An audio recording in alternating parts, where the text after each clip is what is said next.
Ulonga tabati yada to ye ko madaifa inu to ye ko je lo fi bipa oba tala oba takutakun Ṣàngó Èṣù Ògún Ọya Ọ̀ṣun kíni ṣẹ̀ṣe tán ṣe nílé yìí o ó jẹ́ lọ jára rẹ̀.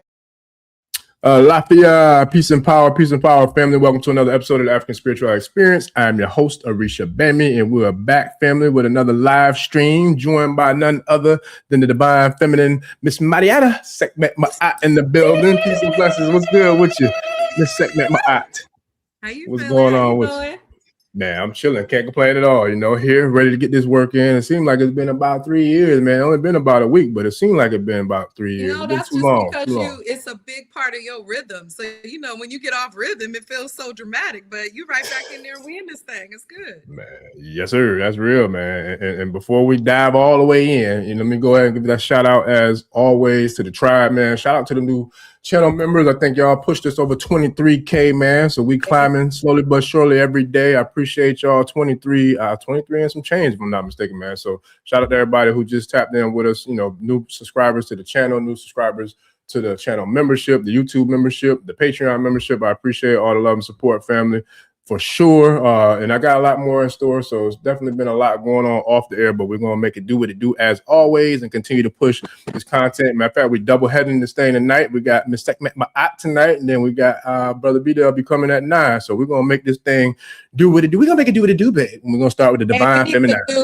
Yeah, we need to do a conversation with me, you, and B-Dell one day. That would be dope. Yeah. Oh, yeah. Well, look, I'm looking to put together some dope panels, and matter of fact, some actual events too, man. I'm gonna have to get with you and SCG. Shout out to SCG too, because I spoke to her the other day. I'm looking forward to getting her back in the building as well. So I know I'm rocking her creative. Look, you know, it's funny. I normally have mine with me. I got it in the other room, but man, she doing her thing. She's doing her thing because she's supposed to come over last week so we could have a meeting. I was gonna make her some black eyed peas, but we got rescheduled, so we're gonna get it in. That's what's up. That's what's up. Yeah, I'm gonna holler at her so we can get us another Trinity going with the trilogy, I think. And then in-person events. I'm working on putting some in-person events together as well. So I'm definitely looking forward to getting out to the West Coast to make it do what it do with y'all out there in California. And let me see, we got some going back to Cali. Yeah, I ain't been yet, but I'm going. You know what time it is, Jukebox. You know you gotta get ready. Put your records on. I ain't been yet, but I'm going. Let's go. And matter of fact, shout out to the brother Amadeus Christ, man. He's gonna be in the building this week too. I'm gonna holler at him after the show to lock that thing in, because he in, I think, Vegas. So I told him, man, I've been out his way before several times, but I haven't been past him. We definitely got to make something happen. We're actually bringing him out in 2 weeks to come screen his movie, his documentary, his most recent work. So I'm looking forward to that. That's what's up. Yeah, it was dope too. So I'm definitely looking forward to the conversation, man. Chop it up with him, with his work, and the work that he's been doing, which is phenomenal. I can't wait to get, the insight and the perspectives of how he even got into, doing film. And how, I'm looking forward to it.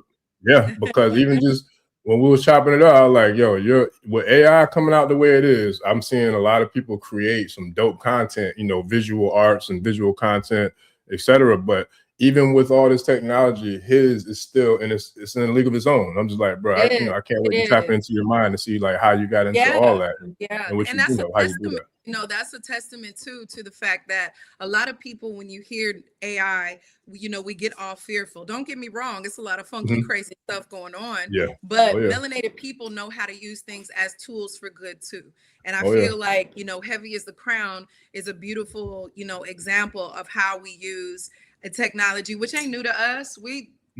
This ain't new to us. Technology, projecting images, using multidimensional entry points to teach the knowledge of self through art.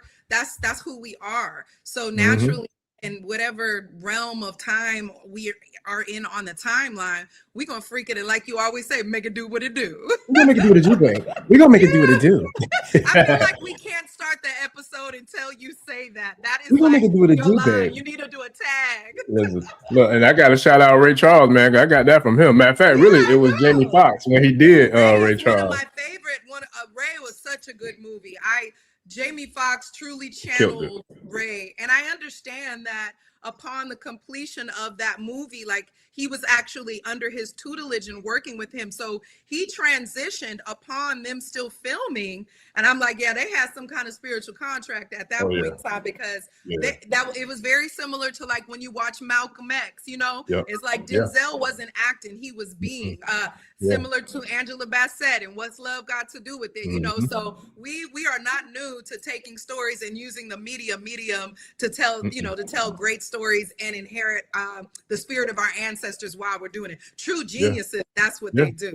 You know, and so Amadeus is definitely one of those people. And I recommend any of you viewing now or in the future, make sure to check out each volume of Heavy is the Crown. It's a beautiful piece if you need that gentle reminder of who you are as a melanated being and how that connects with ancient Kemet. But it also is great for people who are just now grappling with overcoming maybe some of the church hurt or some of the negative impacts that religious oppression has had, and you're now trying to open up. He does it in a way that is very eloquent and it's edutainment at its finest. It really is. Yeah, and he got an all-star cast, man, of nothing but masters. You know, all the master teachers that I grew up watching, you know, and studying and learning from. He got all of them in there. So he did his thing. Man. Like, we're bringing Baba Browder out next this Saturday. Actually, we're doing a Black Knowledge Summit. With the Wose community is doing our Black Knowledge Summit, and Baba Browder is our, you know, keynote and facilitator for this Saturday. So we got stuff going on back to back in SAC. Hey, man, look, I got to get out there, man. We got to have us an Ashe event out there, man, for real. Look, we're going to set it up. We're going to set it up. Yes, sir. The West Side Connection. You know what I'm saying? We're going to get that West Side Connection cracking out there in that Ashe, in these Ashe streets, the West Side. Very good. Very good. Yes, sir. Yeah, he was just here in Tampa not that long ago, too. I missed him, Baba Browder. He had an event, I think like a book signing or something here. Matter of fact, it was right before you introduced me and brother Amadeus. He was out here in Tampa. So yeah, shout out to Baba Browder. Yeah, shout out to Baba Browder. I see you this Saturday, and I'm also going with him to Kemet on one of his last 2 trips that he's doing. You know, now that he's shifting out of doing the touring, and his beautiful daughter Atlantis is going to be taking over, you know, the 20 years that he's been taking people, scholars and community members back and forth to Kemet for the last 20 years. So he's now retiring. So I'm glad that I get to go with him, because this is a really powerful year. In terms of the culmination of all his work, I get the best of the best. I'm looking forward to it. That's what's up, man. I need to get on that trip. But shout out to Master Yasir too. I need to holler at him, because he's still doing the Kemetic tours as well. So I think he might be having something coming up this summer as well, going to Kemet. But speaking of Kemet, that's a perfect segue into where I wanted to start the show tonight. Before we get into the divine feminine protection, which we're going to go deep into that, I wanted to get with you in regards to your Kemetic journey and how you not only got the name or received the name of Sekhmet Maat, but also, like, how did you get into your journey into the Kemetic sciences and the Kemetic spiritual traditions? Yeah, that's a real good question. I used to joke around and call my mom a spiritual anthropologist, right? She was very spiritually fluid when she was raising me. So, you know, every 1-2 years she was studying something else. And, you know, when I was younger, I would be a little irritated, because I was like, we a different religion? Do we celebrate Christmas this year? What's going on? I'm your whole dang gay cow. You know, she just was very, she just explored all aspects of spirituality without limitation. And so at a very young age, you know, I may have had my challenges in life, but I've never really been spiritually challenged, because my mother was advanced. And so, you know, one thing I always try to look at, you know, when we're inheriting from our parents, one of the best qualities my mother could ever give me is taking her on her spiritual journey as she explored a variety of paths. And so, you know, that just kind of always had me being a very eclectic young person, because I was exposed to things that, you know, my peers had no idea. You know, the average books had pyramids and UFOs, and, you know, my mom was just that granola girl chick who was open to African spirituality and exposed me to it. So at the early age of 9 years old here in Sacramento, California, she discovered the Wose community. And some people say Wose community church, because folks don't really know what to call things if they don't call it a church. But I just call it the Wose community, because it is a non-denominational space where people come together. It started in Wose, Oakland in the 80s, and then it branched out here to Sacramento. So you may have heard me in the other episodes refer to my Baba, who transitioned last year on my birthday, Baba Imhotep Al-Kabalan. And so he was the leader and, head minister of this particular space for over 40 years. He's been active with Wose. And so it's really interesting because although my mother brought me along with her to start going and to having lessons there, I don't think I realized how special and rare that was at the time. It was just like when I got a little older, maybe middle school or high school, when I was realizing like I definitely was raised with certain morals and values and principles, and I even dabbled and tried to avoid them or, push them off to be along with the crowd. But I found myself back here again. And the Wose community is one of the original, universities and divine cultural edutainment, spiritual institutions in Kemet, where people came from all around the world to learn. And so that's what that is for Sacramento and Oakland. And so I'm just really proud. I always joke and say I'm proud to be a child of Wose. I think when I was younger, because I was so different, I didn't appreciate that as much. But now that I have made an explicit choice to, without a doubt, make my path to be a divine woman. All of the things that Wose taught me at a young age about Kemet and the wide range of African spiritual influences of melanated people, how we show that up in the everyday to day. It's interesting because when people are like, you're just a good sister, or, you all right. And I'm like, that's really just being a child of Wose, because those fundamental,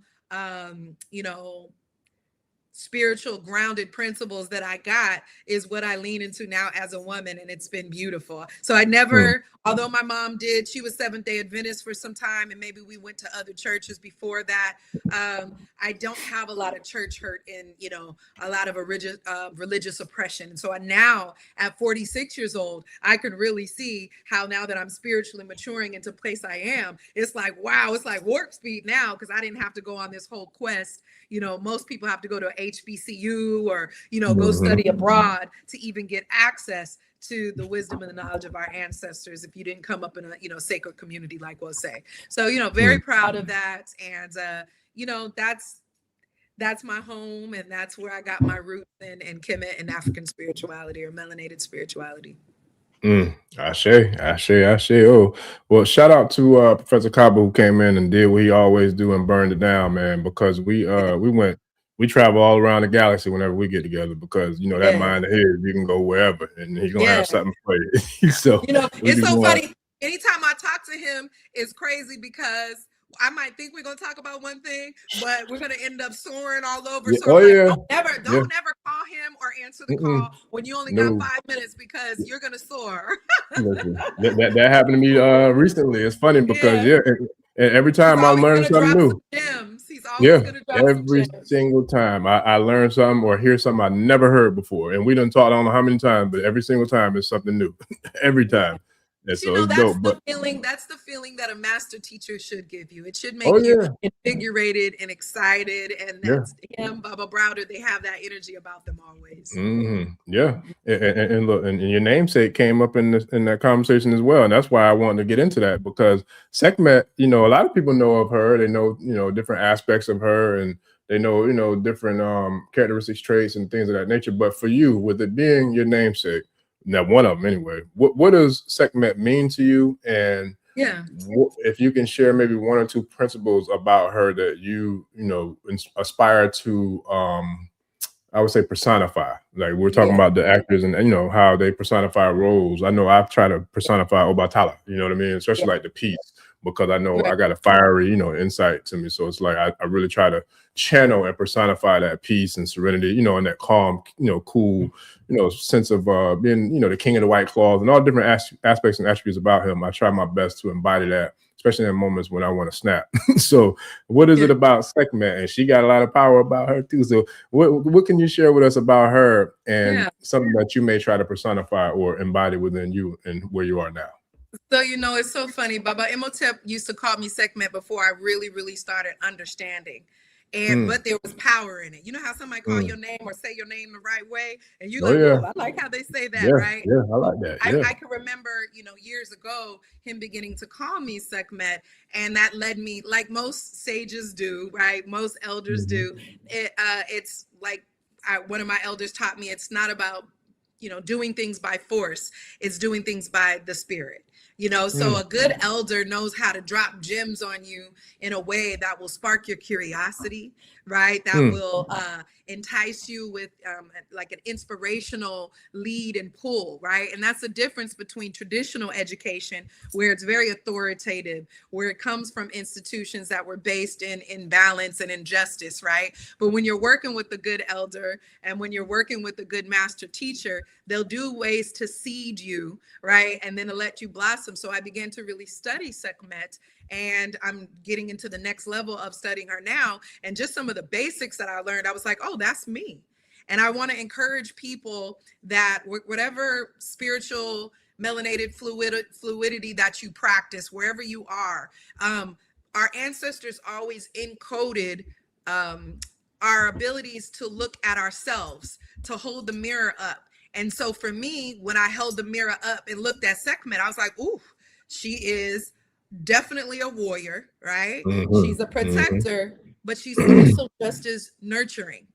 And I think sometimes what happens is when people look at some of the, when you see maybe a meme or something that'll come up, a lot of like the focus is on like her being a warrior and how bloodthirsty she is and things like that. But I think it's important to understand that, in our spiritual walks, there's duality in all things, right? So when people try to paint out a one-sided picture, yes, that is a powerful trait. But when things are in balance and Ma'at is observed, you start to learn how to balance the duality of those qualities to work for your best. So an example on a broader level would be yin and yang, right? You need light, you need darkness. And to truly know yourself is to be able to integrate the two, not deny one or the other, not be extreme in one or the other, because then it's going to pop off. I know in my younger years when I was more in that darker energy and maybe not balancing things out with my morals and principles, I got myself into bad situations, relationships, what have you, right? But now that I've learned to not just try to pretend and shine the light only, now that I've known, hey, two of these aspects exist and they are what empower me on my journey. Too much of one or the other, or not understanding the power within it, can be very dangerous for me and for others. And I know that I've done harm in that. So, as young Sekhmet, before I started to, maybe evolve a little more, it was all fire. You know what I'm saying? And that showed up in even some of my choices and my gifts, like being a female MC, being around all men, and just, having that natural, I don't want to say aggressiveness, but assertiveness and not being afraid, being in theater, being in the arts, right? Just being able to go get, even like the years on and off that I've done boxing training, right? Like it's not something that's common for women to do. So in those small ways, I started to see like, yeah, you are a warrior. So when he started calling me Sekhmet and giving me the statue and, starting to give me information, I was like, oh, that's me. But there's a bigger story to this. And the bigger story is going beyond not just the deity or, the netter itself. It really is about learning their story. And so I'm blessed to be in a space where I'm learning more about her story, even beyond some of those basic traits. And when we do that, there's a fuller experience because there's lessons in that story. So when you look at Sekhmet and you look at the story, the salvation of humanity, you really start to learn why she was so extreme in being a warrior on the, beginning steps of her journey is because she was ready to take heads off in the name of Amun-Ra. She was ready to take heads off in the name of the Most High because don't play with me, right? But when she didn't, learn how to master that, it was like, wait a minute, you're going to take everybody's head off, including your own. So with wisdom and through her story and her evolution, she had to go through some trickery and things to kind of figure out, whoa, I got to be that warrior, but I also got to be that nurturer. I gotta be quick when necessary, but I gotta know when to be still. And so as that balance comes out in her character, and as that is a beautiful model for me. I'm actually a Leo, born in August, but I'm actually a sextuplet Leo. So my moon is in Leo. I have a variety of planets in Leo. So I couldn't help it if I want to. I'm just going to be a Leo woman. So just the way my stars align, the way my cosmic energy aligns, the way it all adds up. Sekhmet is really a grand teacher, and it connects with my spiritual path. That doesn't mean I don't learn and study other nectars. That doesn't mean I can't pull from the Orishas, and really they're all different variations just in different cultures, but the prototype is there. You know what I'm saying? So that's just a little bit about Sekhmet. And I would say if you got a Sekhmet on your side, you are going to be safe. You're going to be protected, and you're going to be loved for sure. Ashe. Look, I had to write my segment today because I was like, you know what? I feel like I need to get some of this extra divine feminine, you know what I'm saying, protection out here in these Ashe streets. So let me go ahead and get some of that warrior queen Ashe around my neck today, man. So yeah, that's real though. I love it. And I'm definitely looking forward to doing like a Kemet meets Orisha series or something like that. Because excuse me, Professor Copper was speaking about that too the other day. I forgot which book he said it was in, but he said he had a chapter dedicated to highlighting kind of like the similarities and the comparisons between the two cultural deities. I'm like, man. So I'm definitely looking forward to doing something to bring that, bring the awareness to the people who might not necessarily know the commonalities between, the deities. Because really, to me, it's really about the location in which these particular deities are venerated, because a lot of them have very similar aspects and attributes. It's just a matter of where their origin story began. It's all the same. It's all the same. A remix when you see it,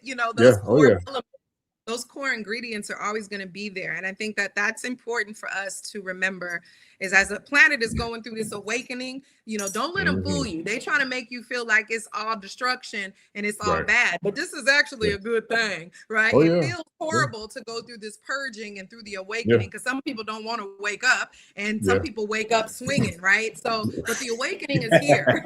The awakening is here.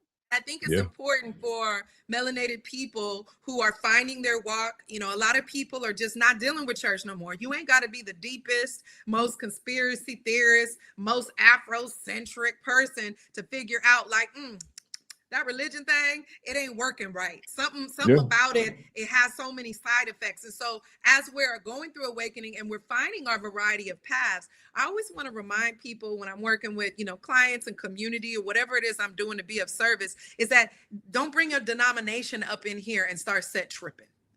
And I know gang banging when I see it, right? So one of the things that we have to look at when it comes to nation building, when we talk about we want to chant Babylon down and, we ready for it. One of the things is we're going to have to look at the power, not the division in our spiritual paths and our different faith-based approaches to simply being a child of God.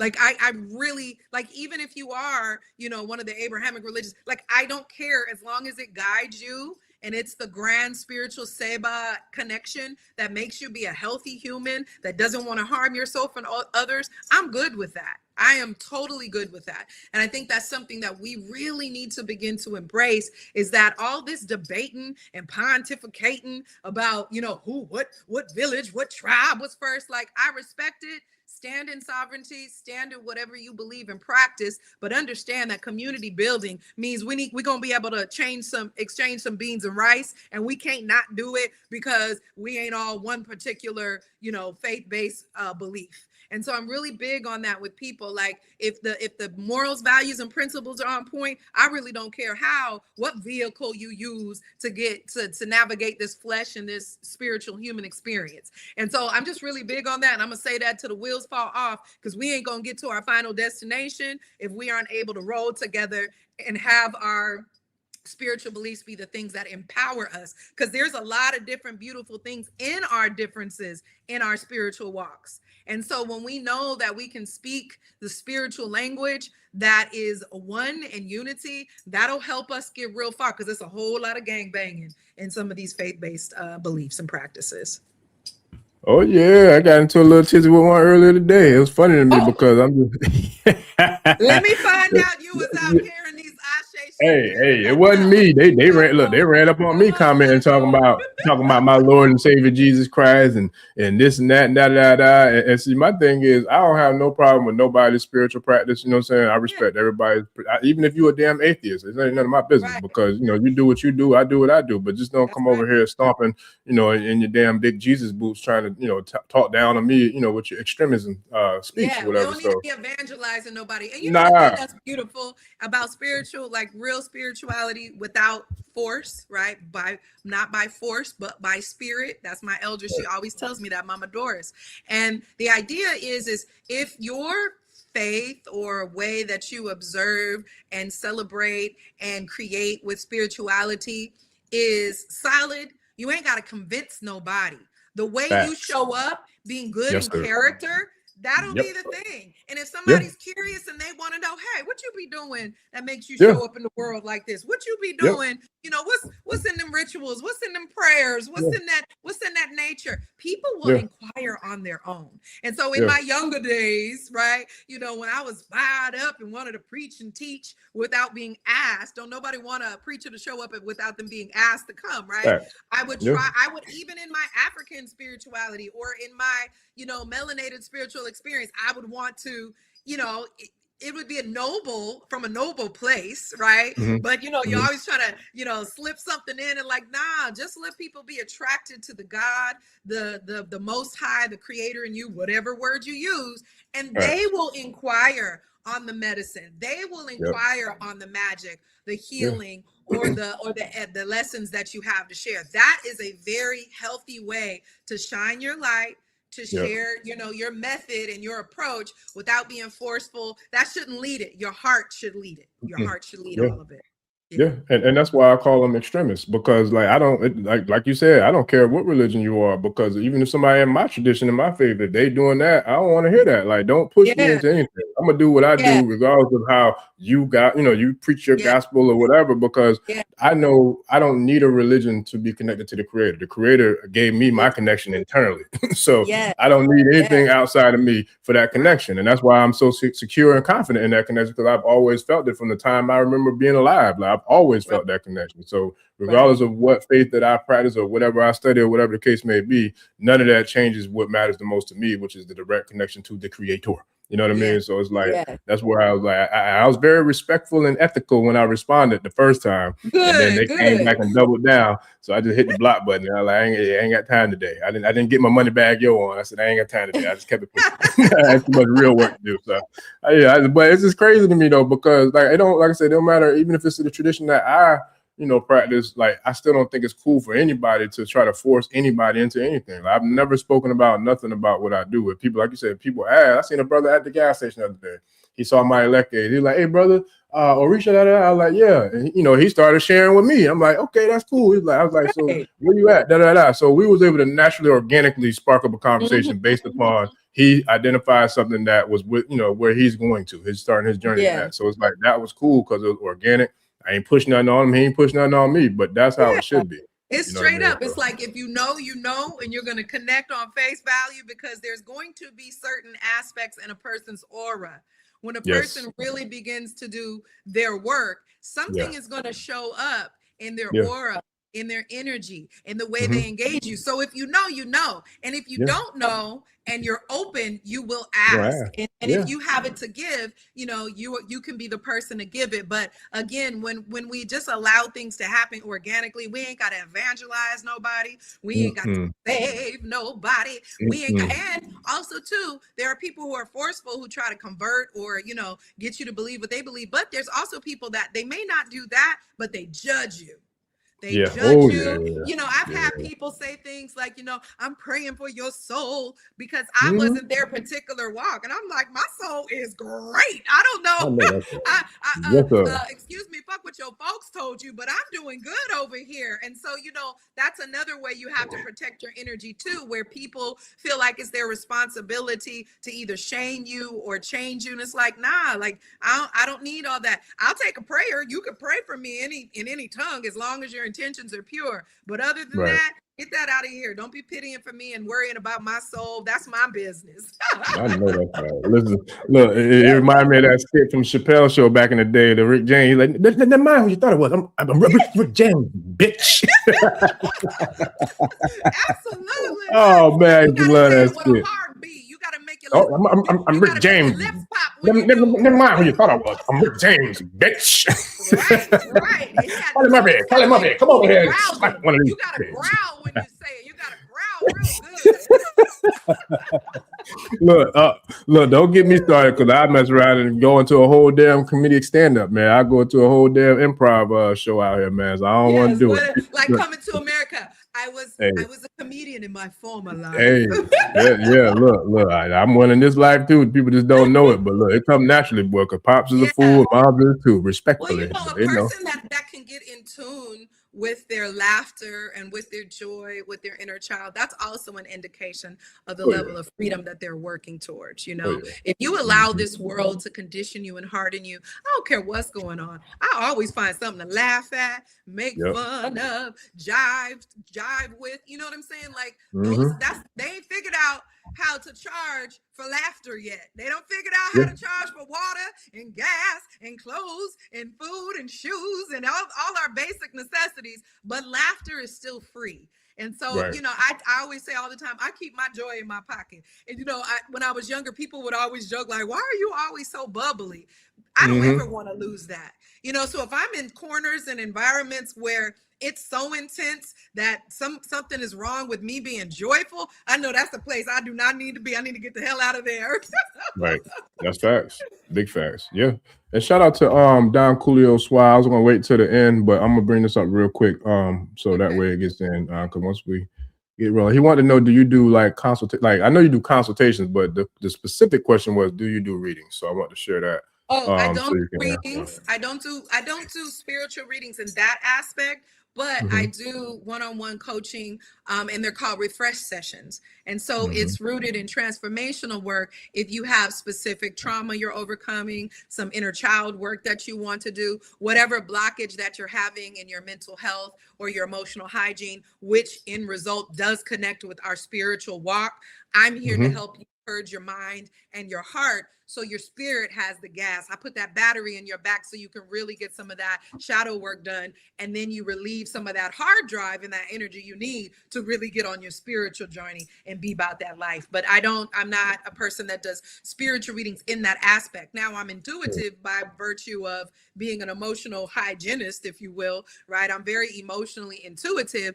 and spirituality is inclusive, but I'm not one to give you divination on a particular faith path. It is pure mental, emotional, and spiritual purging so that you can get the decompression you need, so that you can get the deep acknowledgement of where the blockage is and do some accountability work and overcome that. And right now I actually do have a special for new clients. It's 50% off your first session. So I would tell people to take advantage of that before I take off to Kemet. I'll be taking that off the books. Yeah, boy, I know that's right. Yes, sir. I'm giving out some specials too, man. With the yeah, man. Yeah, you know, I mean, it's a special time, you know, and I look forward to sharing some more, but I'm working on getting it all buttoned up and ironed out. I do have a couple of people signed up exclusively, but I'm looking forward to being into a small group, small beta testing group, but it's going to be dope, man. I'm definitely looking forward to it. So, yes, sir. But shout out to Def Guy to Shiloh that said big boots.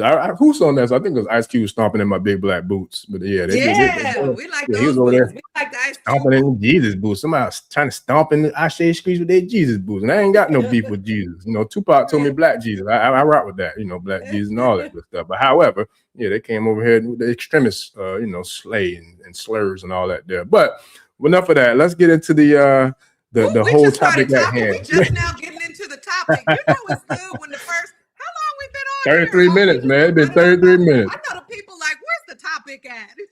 Hey, look, we vibing, man. Everybody in here vibing. They vibing, man. It's a family affair, man. We got a whole family, family reunion going on up in this thing. But speaking of which, the divine feminine, I give gratitude, man, for the balance, because we got the brother coming in later, and then but we got you here now, and I'm gonna definitely look to get more of the divine feminine in this thing expeditiously. But with that though, when we talk about this thing, you know, in divine feminine protection, and then we spoke about, you know, Sekhmet and how powerful she is, and, you know, she is a warrior, and I feel like most women are, you know what I mean? Because if you cross that line and you know you do something you ain't got no business doing, boy, and you get to that point where the shoes come off and you know they start putting the hair and all that there, but they ain't about to go left real quick. So did you put the scrunchie in? Was you putting the scrunchie in, man? Yeah, you know how y'all do. Y'all get mad, put a little, you know what I'm saying, and kick them shoes off. Take if you got time, take that. I got a little afro puff.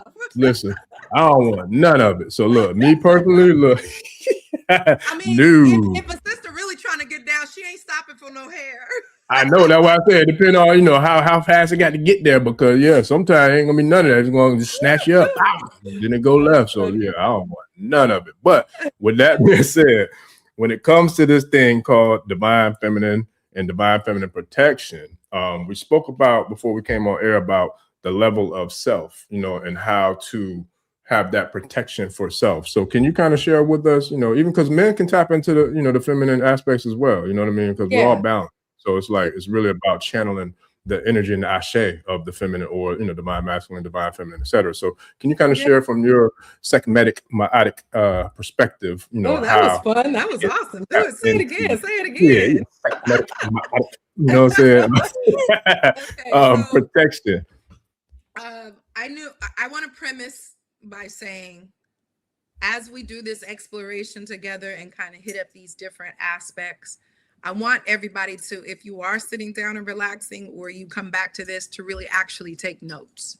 I think it's really important that we take this, you know, podcasting and, you know, airwave inspiration, and make sure that we put it into our minds and we process it, but then we also sit down and write notes down and actually study it, right? Because what happens is sometimes we get all, ooh, yeah, peace, sister, you preach and go, brother, right?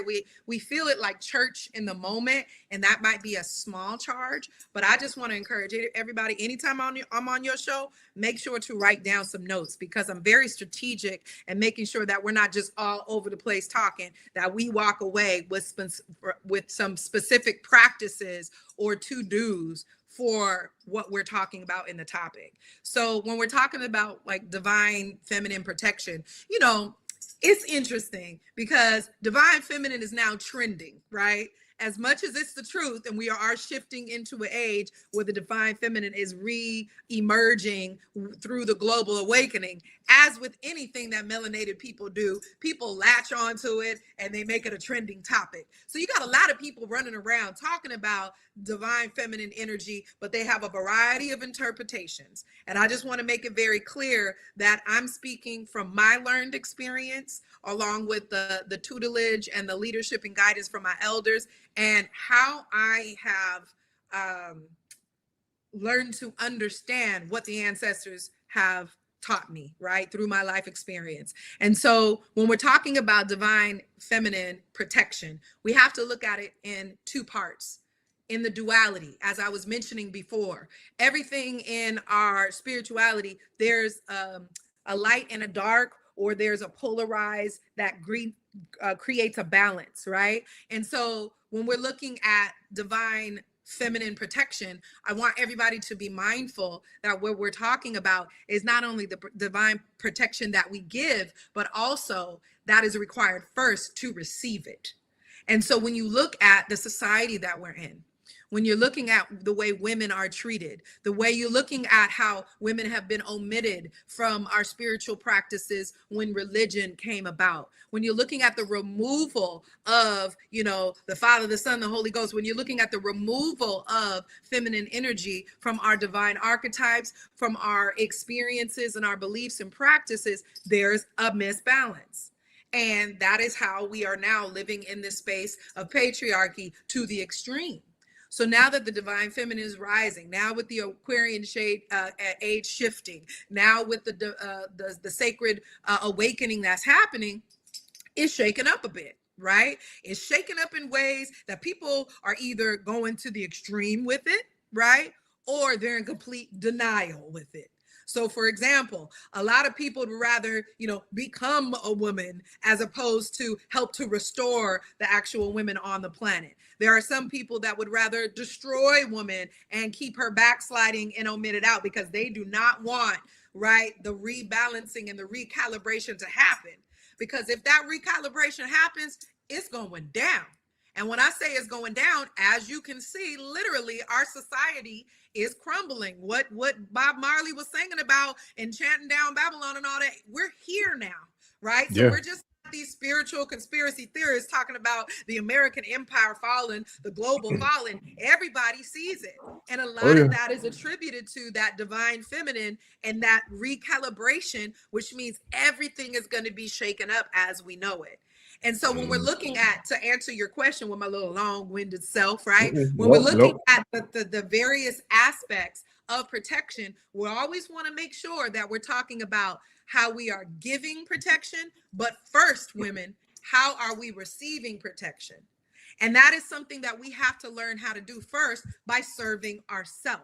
If we do not have any protective factors for ourselves, because maybe we haven't done our inner child work and we're wounded, maybe we have been heartbroken in heart relationships so many times that we don't know how to honor and protect ourselves and not choose that again. Maybe our children, maybe our family, maybe we've been carrying things so much that we just don't know how to protect ourselves. We're always looking for the divine masculine to do it, but that does not work if you do not have intrinsic protective factors active within you. And when we activate that, unfortunately, it takes a lot of going through some heartache for the divine feminine because of the patriarchy that we are born in. Like what society does to women is just crazy, right? It's inhumane on every level, right? I always joke around with people and say women, were slaves before race-based slavery was created, or I should say ethnicity-based, right? And so when we look at women coming into power, when we look at women learning how to protect themselves, there are some basic factors. Number one, you have to choose divinity. Like to be a divine feminine, you can't be one of these people online playing with the energy and playing with the aesthetic, but then your walk does not have the honoring of basic morals and values and principles that the Creator has given us. So one of the first things you have to do is make an outright choice to finally say, I want to be a sacred woman. I want to be a divine woman. No matter what is trending, no matter what is popular, no matter what I went through and did before, in this moment, my first protective factor is making the choice to walk as a child of God. It is making a choice to protect yourself through asserting who you are and being clear. It doesn't matter what. I'm not going to negotiate my morals, values, and principles from this day forward. So that's number one. Number two is creating serenity. And creating serenity really is about detoxing your environments and your relationships. And it's hard to do that because we were born into certain patterns and habits. It's hard to do that because we were born in certain experiences that people never really break that chain. So they can't really get into protecting themselves because they don't know how to create serenity and say, yo, if it's taken away from my peace, if it's dramatic, if it's traumatic, if it's explosive, if it's not healthy, I got to let it go.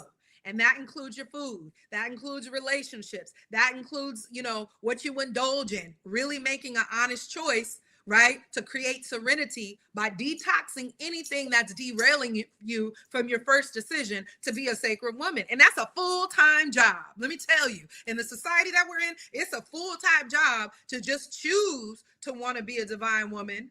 But it's a whole nother thing to say, I'm going to begin to cut out some of the things that deter me from being that divine woman based off of the society we're in.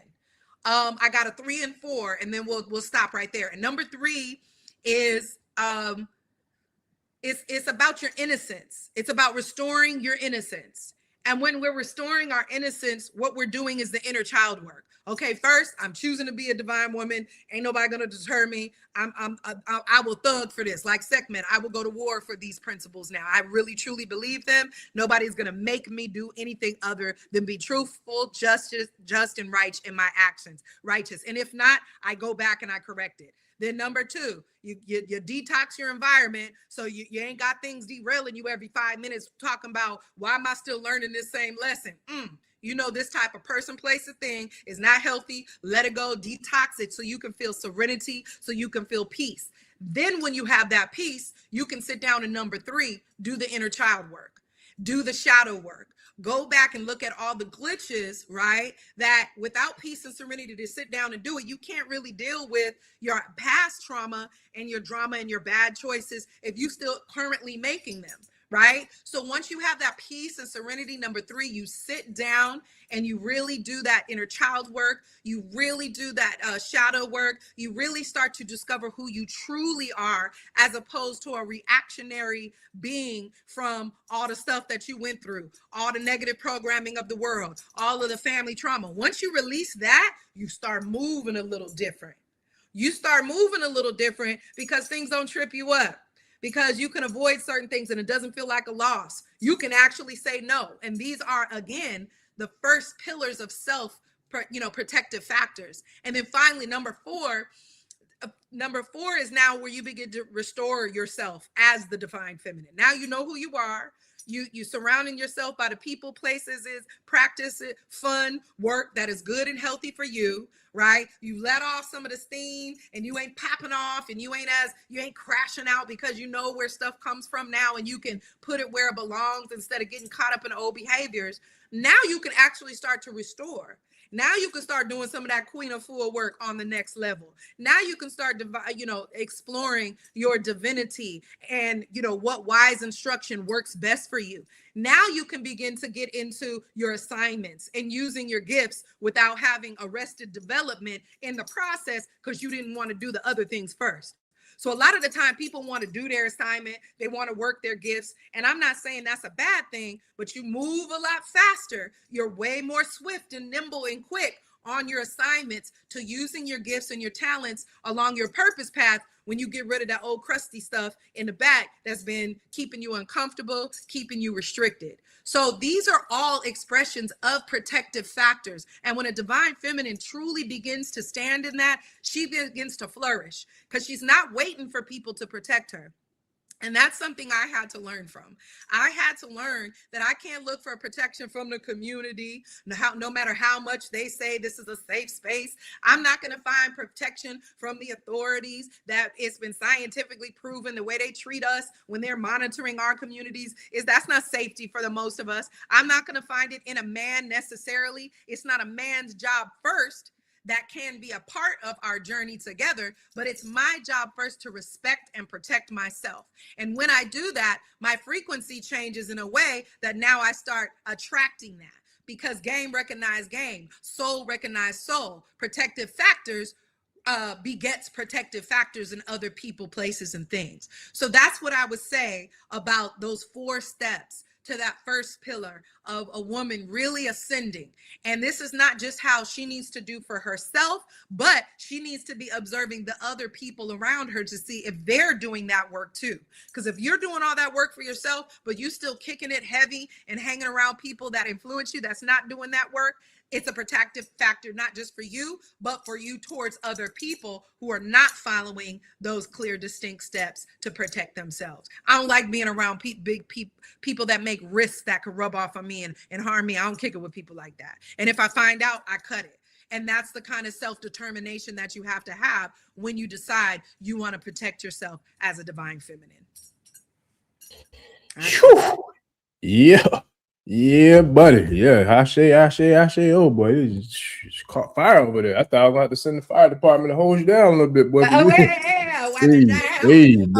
got to hold you down a little bit. But I was like, oh, whoa, wait a minute, boy. The pulpit, the wood has started. It gets exciting when you really push your ego to the side and you allow the Most High to just come through you, right? That's a whole nother thing. And so when the flow gets to flowing and you on balance and things are in order, you don't have to think hard. You just let the spirit flow and use you. And so I just love being in this space with you and spaces like this where we don't have to explain that spiritual flow. It's respected and honored, but it's also not ego and hogging the whole flow. That part right there, that you said a whole lot, but you said a whole lot more with that part, because that ego thing, man, that's something that, I was just talking to one of my clients yesterday today about that. Like, you know, when it comes to like consulting and coaching and all, I know you know because you do the work, but for me, I look at it like I'm only as successful as the last person that I coached to a win. You know what I'm saying? So if you ain't teaching or coaching or consulting or whatever you do, and you in any type of healing or any type of teaching or any type of, you know what I'm saying, like nurturing or whatever you want to call it space, like you can have 100 clients, but how many of them are winning? How many of them have come from one space when they got to you and got to another space? Like that to me is like the real test. That's the real calculation. That's the real scoreboard. So there's a lot of people out there, and I've seen it and I've witnessed it, and I've unfortunately been affected by it, that when they're in a certain space or in a certain range or element, you know, within who and what they are, they'll give you some, you know, jewels, they'll give you some nuggets, they'll give you some insight, but some of them won't get you, they won't give you enough to where you can even get close to where they are, or God damn it, don't you ever feel like you can ever surpass or rise above where they, you know what I'm saying, where they are. And it's a lot of that gatekeeping and a lot of that, you know what I'm saying, bullshit going on out there. For me, I'm like, that don't mean nothing to me, because I would rather you win and take off and blow up, and me knowing that I played a role in that, and I don't never got to get no shine for it, because I know in my mind and in my heart and my spirit, I know what I did, and that's what I came here to do. I don't need none of that shit, because me seeing you win, that's my win. You know what I'm saying? I know I'm taking that like, that's a W, and nobody in the world needs to know that. Like, just between me and you. Because that's somebody who really wants to see you win, but somebody who's really doing the work for the sake of doing the work, not what they can attach themselves to, you know what I'm saying, for them to make themselves feel like they're better or whatever the case may be. And it's a lot of shit out there. So we got a lot of work to do. You know, and when we're not careful, that's when things start becoming cult-like. And when I say cult-like, I mean it in the negative, not the occult. I'm talking about the cult-like behavior where, you know, there's somebody with a sense of ego. I know pimping when I see it. I always say that. So when you see a pimp, I don't care what shape or form or facet, when you see people who are needy, it's just like the doctors. They don't want you to get better. No. Hey, if you start getting better, I always tell my clients, I tell the people that I work with, I am not a forever coach. Right? Not to say that I don't have people that stay with me for longer iterations of time than others, but if I got what I got and that's it, I don't need to milk you for your money. I don't need to keep you in a codependent space. I really try to tell people, and this goes in with protective factors, and this is divine feminine wisdom right here. The real talk is, if you find yourself in environments where the leader, you know, is not being upright, is not following morals or values, or you see that they want to keep the people that they are leading in a space of codependency, that's not a good place. Because a true person in leadership wants to empower a person to not serve them, but to serve humanity. To not serve them, but to serve themselves, serve humanity, serve creator. That's my only job. And if there should be reciprocity in a healthy way, right? It shouldn't be that I'm just giving and giving and giving, because it's also our job to protect ourselves and make sure we learn how to receive, so we have our needs met as we're giving and giving and giving. So I'm just really big on making sure that when we're talking about this topic, a divine feminine protection, that's the reason why a lot of these sick and twisted empires, specifically that are built on abusing women, abusing children, abusing humanity, they're beginning to fall, because the divine feminine ain't having it. And people think it's showing up in the form of war led by men, but really the divine feminine will sit back and watch you kill yourselves. Listen, and it's and it's always punks that do that too. If you notice, it's always punks that abuse women and children and handicap and elderly, like, because when a real man step to them, they don't want none of it. That tail get the tucking, they get the stuttering and shaking and all the fuck shit.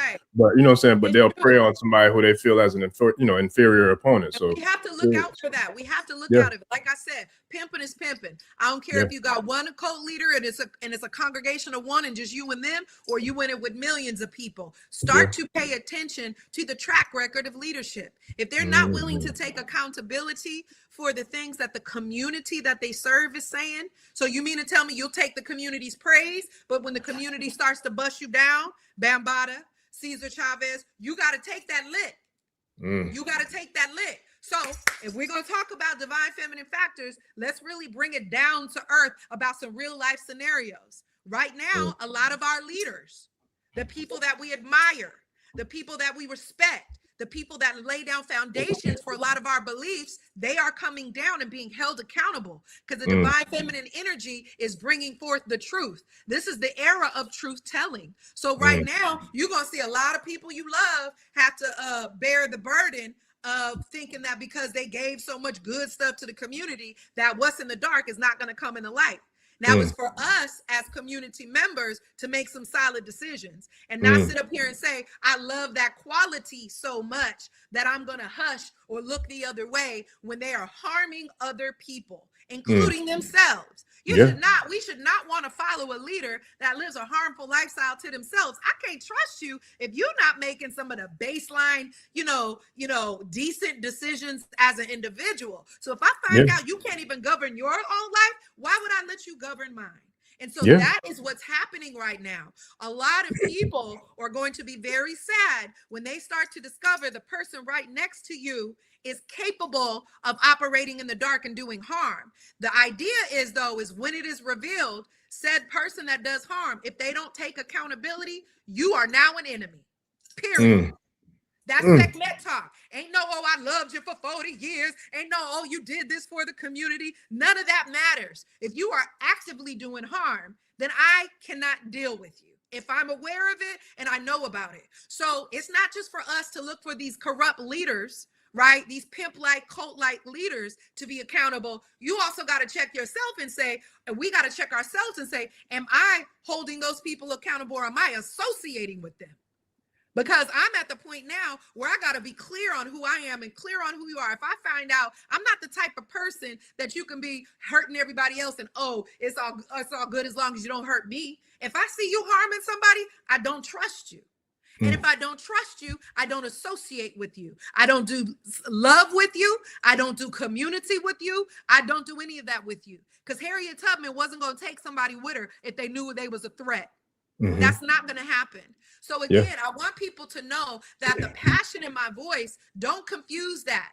A lot of the times when you see melanated woman be passionate and expressive, this is her standing in her regalness and standing in her confidence. And the world has done a beautiful job of making Black women sound like they're aggressive. Don't get me wrong. The ones of us that aren't doing our healing, we probably are aggressive because we hurt. But those of us who are not pinned up into that and not making that govern their lives, don't be afraid of our passion. You want to see this kind of passion when you're dealing with people who are making decisions for and with you. You want to see that kind of care. You want to see that Angela Davis, Tupac. You want to see a passion, right? In alignment with good character. That's the people that we're going to nation build with. It can't just because you're Black or you're Afrocentric or you're African spiritual. You have to have your character on point. Facts. Got to be in alignment with values, interests, and principles. The VIP, baby, all day, every day. And that doesn't mean perfect. That does not mean perfect. But there's a difference between a flaw in small things that can be corrected or changed with the desire. And then there's a difference between a character flaw. Well, nah, man, that's who you are in the dark. That's what you do. I can't do that no more. Yeah, and it goes down to even like with the, the holier than thou pastor in the pulpit energy. You know what I'm saying? Like everybody mess up, and that's why I don't never claim to be anything. I ain't perfect, never going to be. I'll try. You know what I'm saying? My goal is to be better tomorrow than I am today, and better today than I was yesterday. As long as I'm doing that, I'm good. You know what I'm saying? Because I know damn well I ain't perfect. Nobody else who try to judge me ain't perfect either. So the hell what you think, but. I'm never going to position myself that like I'm better than somebody or I'm on this pedestal. You know what I'm saying? Nah, because the minute you do that shit, they're going to tear your ass up and they're going to all have a witch hunt. You know what I'm saying? Jumping and kicking you and stomping you like O-Dog and Kane in Minister Society when they curve stomp Chauncey. You know what I'm saying? So, you got to keep it a buck and just keep it, you know what I'm saying? Like keep it thorough and just be you. You know what I mean? And at the end of the day, if somebody can't accept that. Like that's one thing I try to tell people when we're talking about protective factors and when we're talking about authenticity, one of the things you want to look for is a person laying it on real thick, right? Like, okay, it's obvious I'm considered a spiritual woman. You could tell by how I look. But when I'm scrubbed down and I got sweats on and I ain't got the extras on, right? You should still be able to feel that same authenticity. It shouldn't be a costume. It shouldn't be, selective when a person, you know what I'm saying, is doing something. And if they are and they're laying it on real thick, you got to watch those kind of people. because that's somebody that's trying to overcompensate. That's somebody that's trying to fool you, bamboozle you. They're laying on this persona instead of embodying some authentic characteristics and still being human, still being down to earth. So on this word of protection, I want people to understand, if you find yourself around people that don't feel authentic and they're laying on a certain idea or character and it just doesn't feel right, get out of there. You don't have to wait until that person does something wrong to follow your gut. You don't have to wait, you know, to stand in self-preservation just because somebody has harmed you. If your gut, which is your inner creative, intuitive, is telling you that something ain't lining up, you don't need to get closure. You don't have to wait till they do you dirty. If you know that it doesn't feel right, then you need to go in a different direction. And we got to be real clear on that when it comes to protection. Ain't no I'm kind of safe. It's not I'm kind of protected. Either you is or you ain't. That part. Yes, sir. Yeah. Shout out to guy Zen said the pharmaceutical industry is not about him. Yeah, that's facts. That's definitely because they want to keep you coming back, man.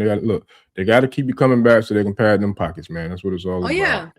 You know? So, and we got some dope comments. Shout out to everybody going ham in the comments and, you know, dropping the questions in the comments and the feedback and all the love and support. We appreciate y'all. I did have a couple questions that I started that I wanted to bring up, if you don't mind, before we get up out of this thing, man, because you're definitely doing what you do. And shout out to another Sekhmet in the building too. Sekhmet. Yes, sir. We double dipping with the Sekhmet.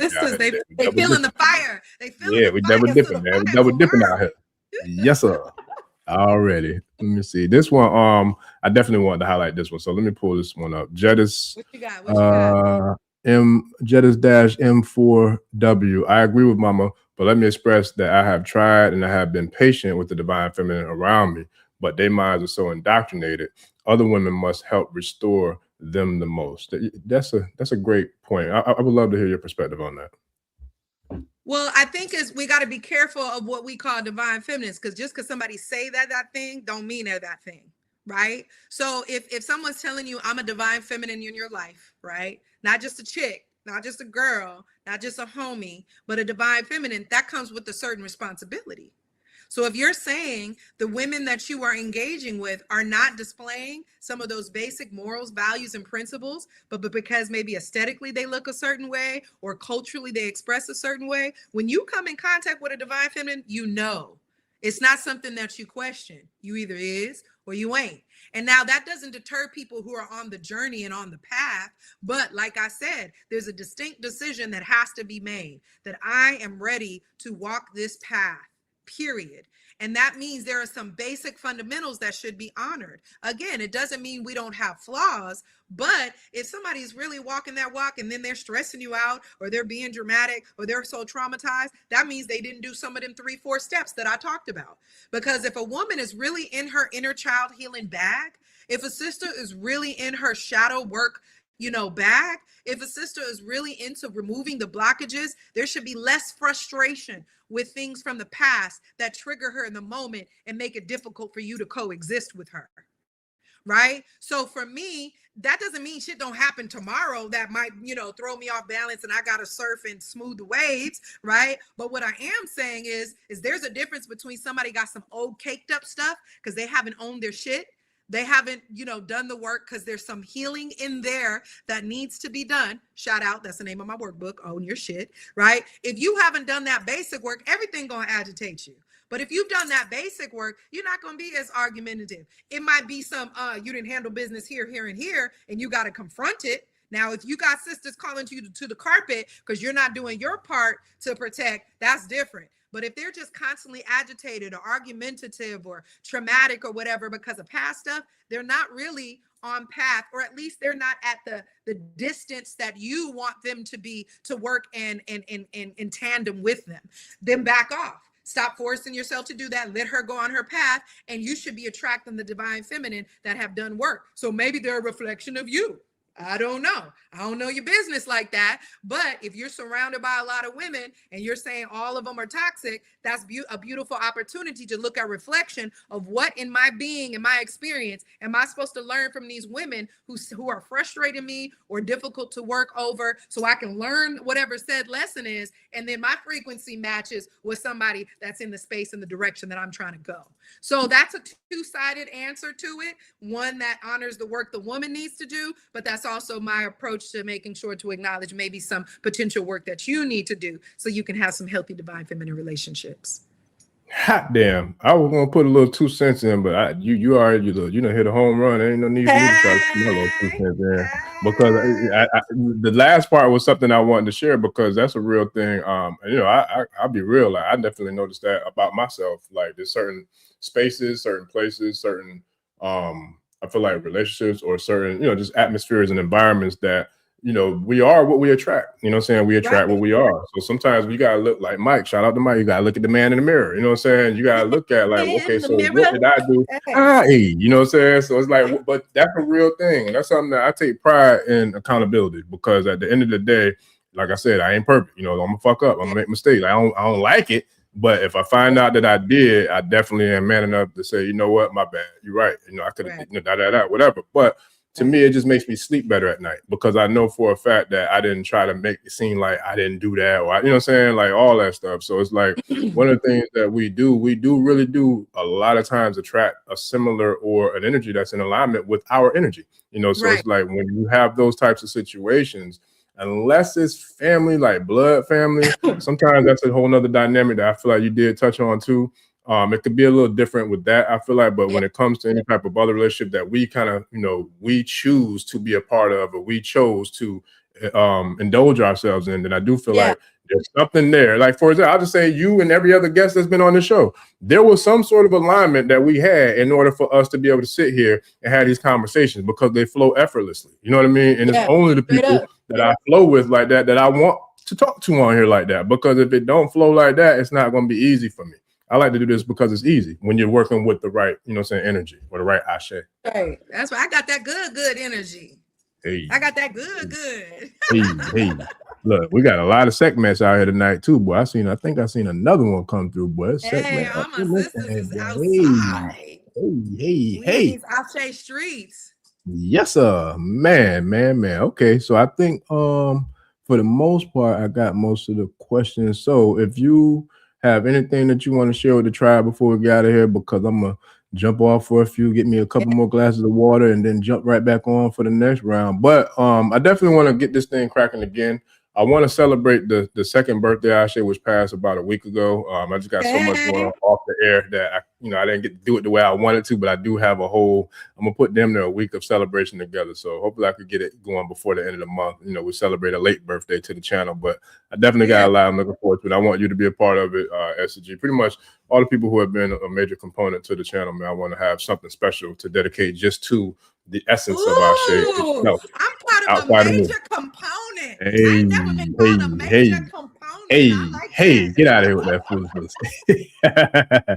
For real, but I'm definitely, man, I'm looking forward to doing it. So I'm and I would love to do it. Next year we'll probably do it in person, but definitely we're going to do something to celebrate the channel and, the growth, because one of the main things is that, we spoke about it, I think the last time you and SCG was going on, because you both had specials, and I was like, how I'm working on creating specials for the content creators. But part of the research that I did with those who watch the channel and those who are, loyal subscribers and listeners, there's a lot of entrepreneurs, in the space. And there's a lot of people who are doing really big things in a lot of different industries that I feel like can really benefit from having a powerful or strong YouTube channel or YouTube presence. And YouTube is the number one place to be when it comes to content creation, because it's literally taken over from television. You know what I'm saying? And it's like to see where we have the range to go, where there is no limit, there is no ceiling to, how far you can grow.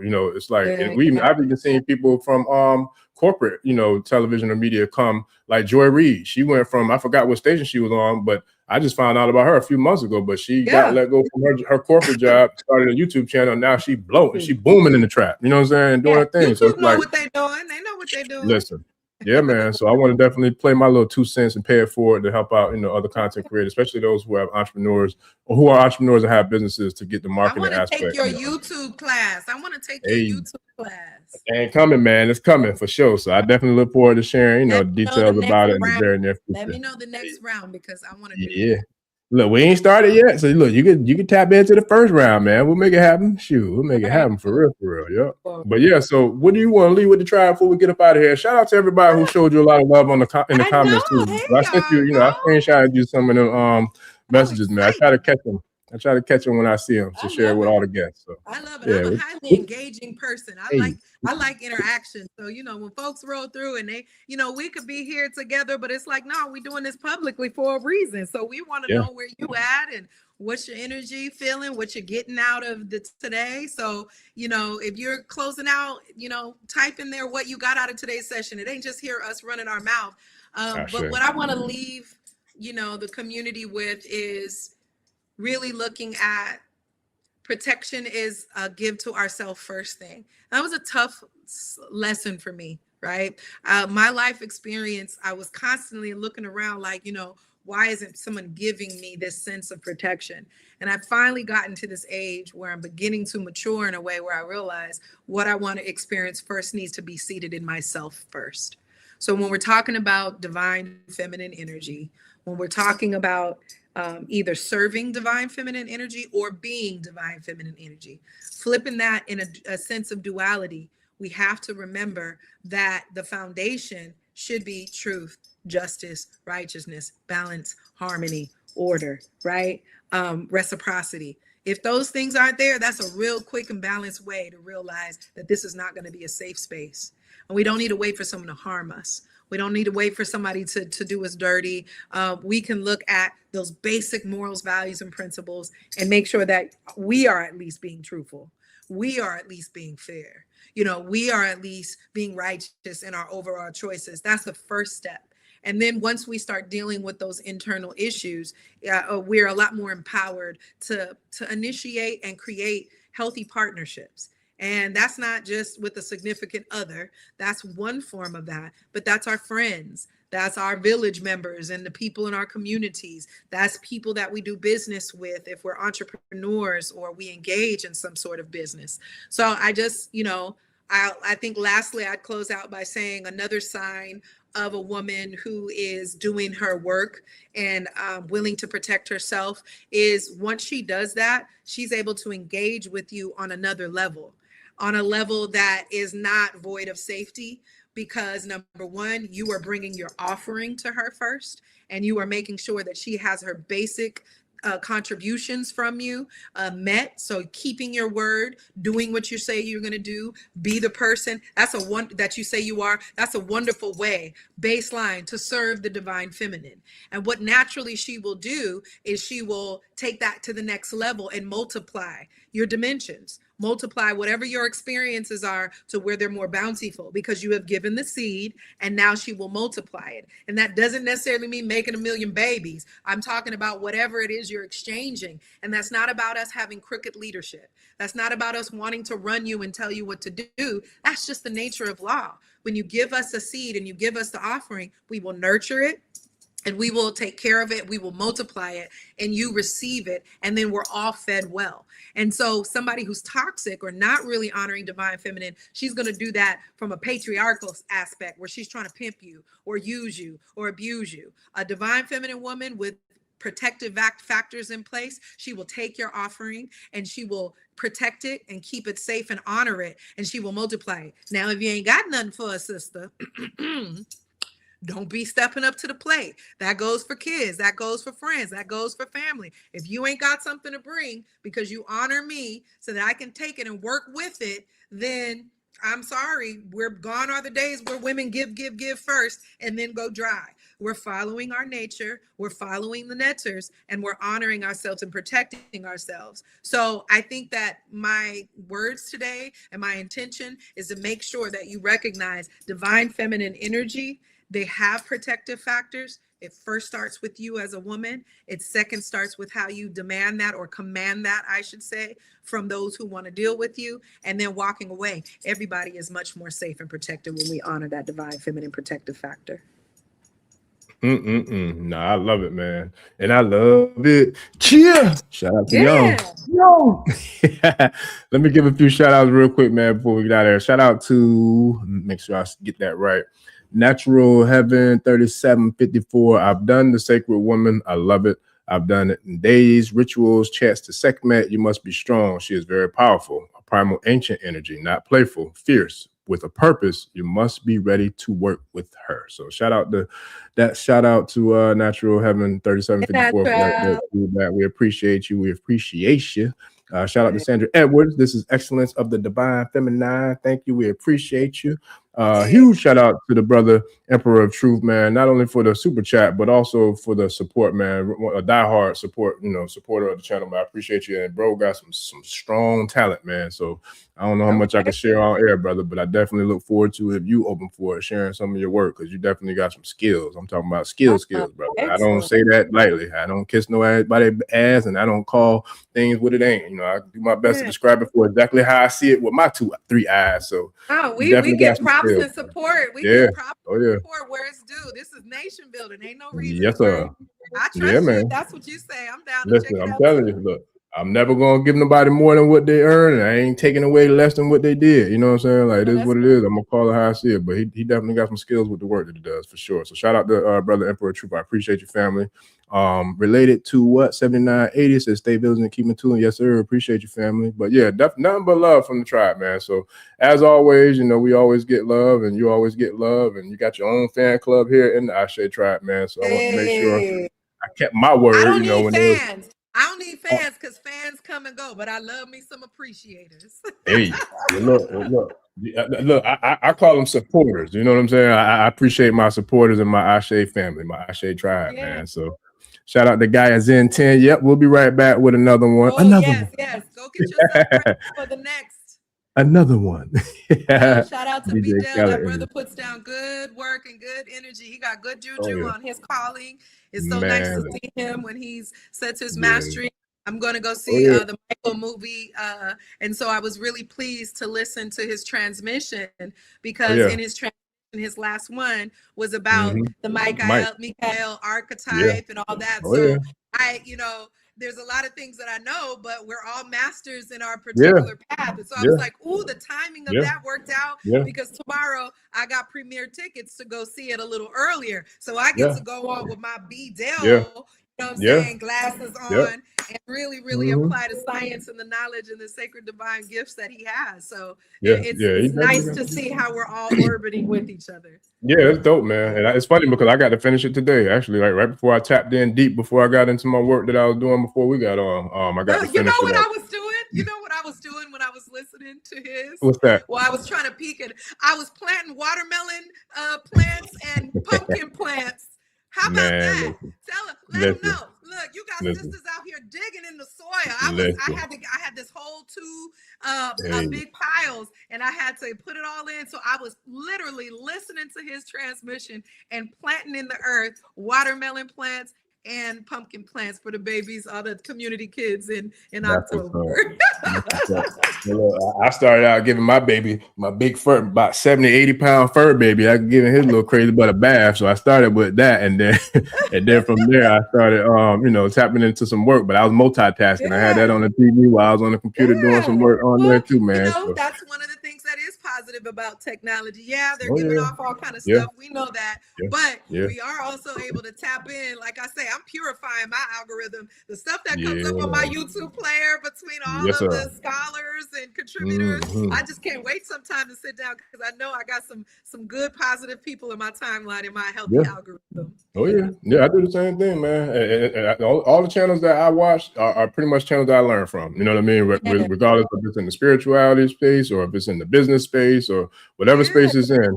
My goal of listening is to learn. You know what I mean? And I'm learning when I'm sitting here too. You know what I mean? So it's like it's a beautiful thing. That's for sure. right. That's right. Yes, sir. All right. But I nah, know you got to go get ready. I'll be tuned in for y'all face off. listen, That's coming up soon. I'm looking forward to it.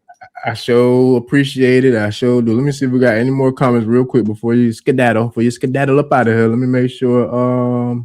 Yeah, Emperor Truth. Yep, I did get them. Matter of fact, I didn't get a chance to check in because I had just got ready to jump on here, but I definitely tap into them expeditiously, family. But yeah, like I said, the work is dope, man. I'm gonna wait until I actually, communicate with him to see if it's okay for me to share the type of work he does. But what he does do is dope, and I if he's open to it and he's cool with it, I'm definitely gonna, put it out there for the people because he got talent. Shout out to there go the other Sekhmet. I knew I saw another one. So shout out to Sekhmet Fire Goddess 76.